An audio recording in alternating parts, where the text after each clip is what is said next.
The Crown has been slammed once again by the Waitangi Tribunal, this time for the Marine and Coastal Area Act. Legislation, it says, breaches the Treaty of Waitangi. The Act replaced the controversial Foreshore and Seabed Act in 2011 and allowed Māori to explore their customary rights over the marine and coastal area.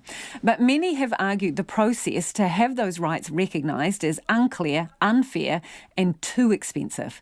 Te Aniwa Hurihanganui has the story. The controversial Foreshore and Seabed Act in 2004 gave the government legal ownership of marine and coastal areas from the high tide mark on a beach to the seabed 12 nautical miles out from shore.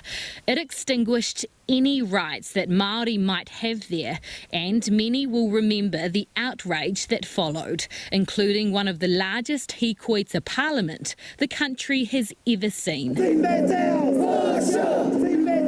The Marine and Coastal Area Act, otherwise known as the Takutai Moana Act, was established in 2011 by the national-led government to restore the possibility of customary ownership by Māori over marine and coastal areas.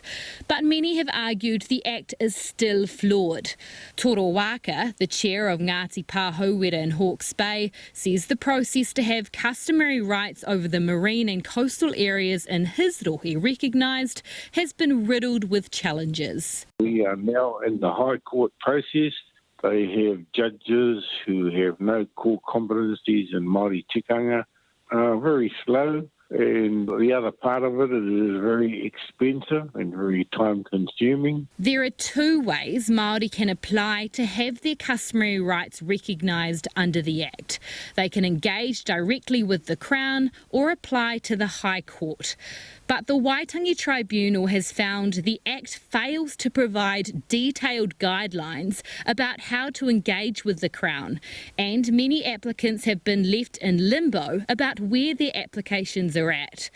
Toro Waka says he's pleased with the Tribunal's findings, but he doubts the Crown will do anything about it. The problem is the Crown government, as it always does, but they don't listen to it. We have recommendations back from 1991 that have never been progressed. The Tribunal also found the Crown breached the Treaty of Waitangi by only agreeing to partially pay for the costs of an application, therefore failing to meet the obligation of active protection. It also found the Crown has failed to support efforts to resolve overlapping interests, or when two or more groups claim to have interests in the same area. That's been particularly frustrating for Season Mary Downs, the lawyer for Bay of Islands hapu Te Kapotai. For Te Kapotai alone, they overlap with another 18 applications in the area, and the legislation and the funding regime and the procedure just in place just doesn't facilitate those outcomes being able to be achieved by the claimant. The court are reluctant to step in and determine matters of tribal boundaries and takutai and coastline if they don't have to.